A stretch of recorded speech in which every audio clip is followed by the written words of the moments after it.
friends, my name is Alicia Dominguez, Alice in Gothic Land, and I'm very pleased to read for you today for this Horror Ghost Stories 2023, a story written by Dave Jeffrey called Once, that was published in the Horror Writers Association Holistic Horrors in July 2023.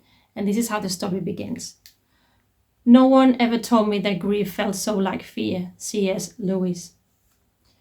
You are there again, standing by the window, gazing out upon the garden, seeing something I cannot, like a secret, carefully and expertly kept. As clockwork, this routine, a late-night affair, where confusion seems to be the only available suitor, or the only one with whom you feel at home. The cottage is cool, the bedsheets a warm memory. The hearth of the fireplace is as dark as these current times, ever waiting for some spark to tend the kindling and bring back the faded light of hope to my weathered heart. Watching you, the sentinel frozen in a private vigil, puts distance in this cramped space, just as we are empty as the void and as vast as the cosmos. Things were so different once. Do you remember those days in Worcester, the river walks where the air was heady with the scent of summer, the certain rush of the river Severn, water as it traversed the weir? Holding hands, stolen kisses on the gloomy bridges, smiles bright, eyes only for each other in those lazy yet lengthy moments. We made promises then, the kind that cement relationships, the kind that transcend love and carnal desire. The kind that well and truly last. Romance was our comfort, but all too quickly the blanket became a shroud, the world, opaque, trapping us within a grim reality where someone could stand before you, yet you remain so lost. A scoof and shuffle of mule slippers over the pile, the rook a wedding present from your mother. Now it is aged and she quite dead. I watch you mourn her, my arm wrapped about yours, and the sky a dull iron, our hearts just as heavy. Was this where it all began, I wonder, this infernal distance? Is this what keeps you here on this earth, near yet so far away from my love, from what it used to mean, and the way it used to solve so many of our ills? Like you with your mother on that grey and sullen day, I also grieve, but for you, for the person you were before these moments of private counsel where I am nothing more than a mere observer.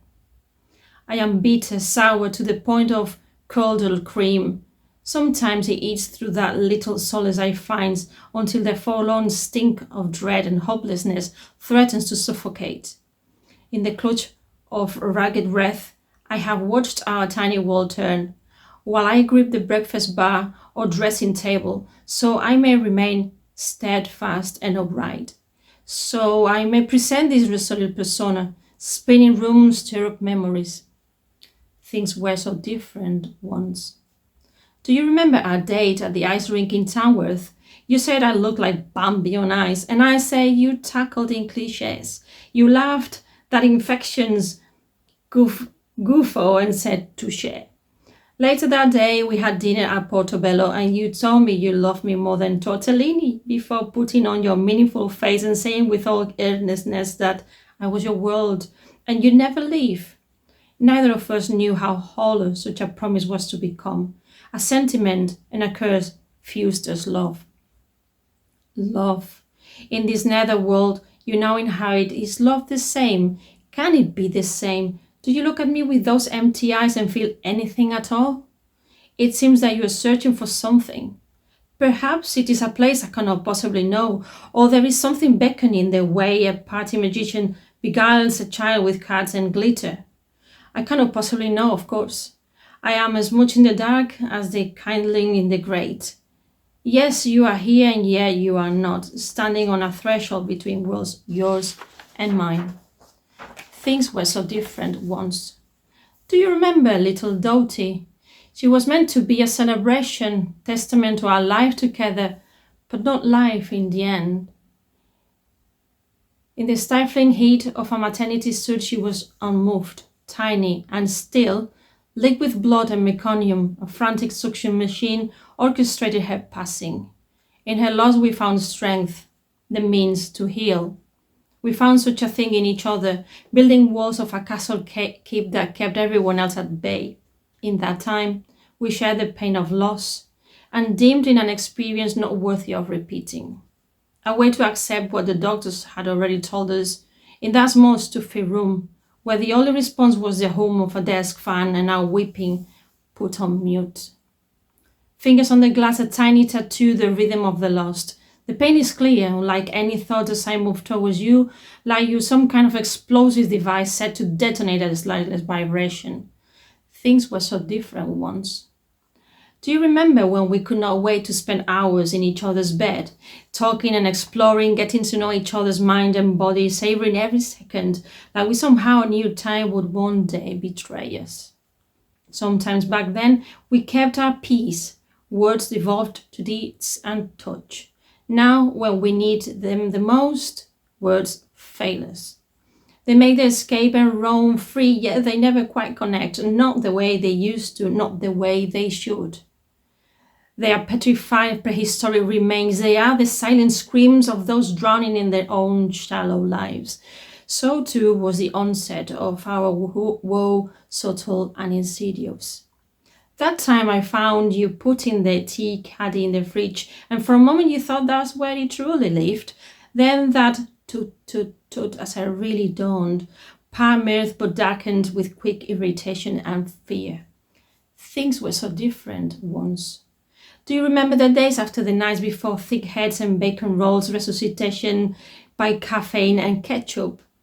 You were telling me things more than once, even back then, so in this maybe things are the same. But it is the only thing, and I have no one to blame but the cruelties of life. Maybe if I had a little faith in a God or the medics, it might distract me from this day to day. And these cool nights when I am pulled from sleep as you tap that damned window. Is there any point to it? Any point in this? The same day playing on repeat? If only I could break into that brave new world you are desperate to find. Perhaps that tapping on the pane is a staccato message to the beyond, and one might when I shuffle from our bed and come to this window you will be gone and only that tapping will remain. The thought brings a shudder, the cold touch of fear does its work, and I pause, no longer keen to place a gentle hand upon your forearm and guide you back to bed. I spurn with reticence, ashamed that for a moment I am afraid of you, of what you have become, a mere shadow of the person you were, a ghost lost and alone. Is this not an example of why I must persevere, muster the resolve, mental and physical, to ensure you know that I am with you always? Things were so different once. Do you remember those first crisp winters in our small apartment in Broomsgrove, drinking hot chocolate from big red mugs, marshmallows bobbing against our lips, blankets about our shoulders, the cold turning our breath to steam? We had nothing but each other and that pitiful place that we could barely heat, yet somehow it felt as though we had it all. Our parents thought we were reckless when we took on that run-down place, more so when we refused their offers to help, but we met the world and it head-on, determined and independent from all but each other. They claimed that they understood in the end, but you said, I don't think they do. You always thought they had a look of people who felt they had somehow failed in their duty as parents. Maybe they meant it in a way that implied a sense of pride. You said that in any pride belonged to us and us alone, and that made us omnipotent. Not that way now, it seems. Instead, we are fragile entities like the finest crystal in the palms of inept and quivery hands.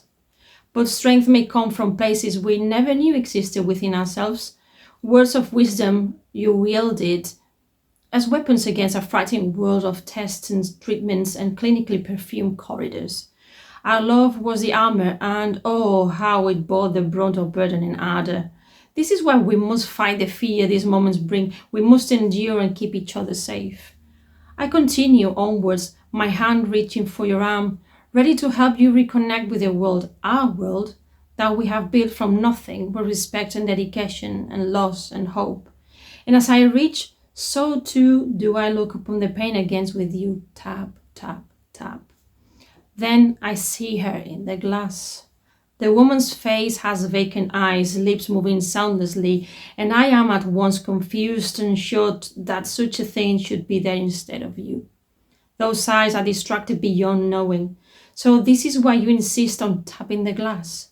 You are trying to gain her attention, to break through her trance, so she can explain how she can be there and what it is she wants with us.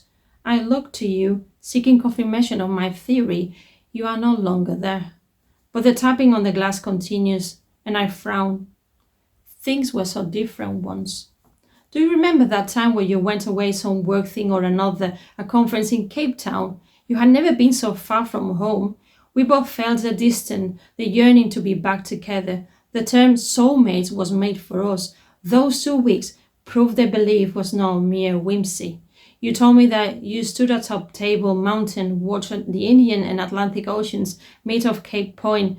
The mass of light and dark green stitched from shore to horizon with the writhing thread of foam. Yet such a monumental moment was dulled in that we could not share it together. All I could think about is you painting for me and how I needed to embrace you, hold you close so you never felt that way again. The thought of that embrace brings with it warm waves of contentment, and I succumb to the riptide. The woman in the window momentarily frowns, and a smile plays upon her lips as though she is able to read my thoughts. Somehow it feels right that she should know, that she should want to do such a thing. A hand rests slightly upon my arm, accompanied by a resigned and patient sigh. Why am I not afraid? Why does this make sense on one level and not on another? The woman in the glass reflects my dilemma with a puzzled expression of her own. Turning my head, I forego her with bewilderment, my gaze on the hand placed upon my sleeve, then to the wrist and the forearm, stopping when I see a face edged with sadness, and there are tears, glistening in the dimmed wall lights, and the traverse cheeks as pale as alabaster. Is that you? How can you be there when you were just here, tapping the window, trying to get the attention of the woman in the glass? Is that why the tap, tap, tap is no longer on the air? Is such an action no longer needed because she has finally revealed her secrets and you somehow understand the whims and wherefore who she is? Despite your tears, there is a warm, albeit watery smile. My emotions coalesce and the confusion mounts. I am at once afraid and calm, frustrated and content, and I tell you that I don't understand what is happening. The smile garners a strength, and the hand upon my arm gives a gentle squeeze, showing that I am understood. Words now, earnest and inviting, as you steer me away from the window. That place of baffling reflection back into the lounge. I listen intently as one confounded language is now forming in my mind, and I try to make them relevant. The conversation from bemusement to understanding is like wading through molasses, but it is worth it. Oh yes, comprehension finally comes after much fumbling and tumbling. My hat lifts as do the corners of my mouth. The hand on my arm now lifts and delicately sweeps strands of hair my brow before placing a gentle palm upon my cheek. And there you are, eyes looking into mine as though you are back at that window, seeking out the woman in the glass. And then when your words come again, this time there is no struggle to make sense of them. And they are soft and sad, yet forever hopeful. Things were so different once. Do you remember? Thank you for listening. I hope you've liked it as much as I did. And Merry Christmas to you all. Bye.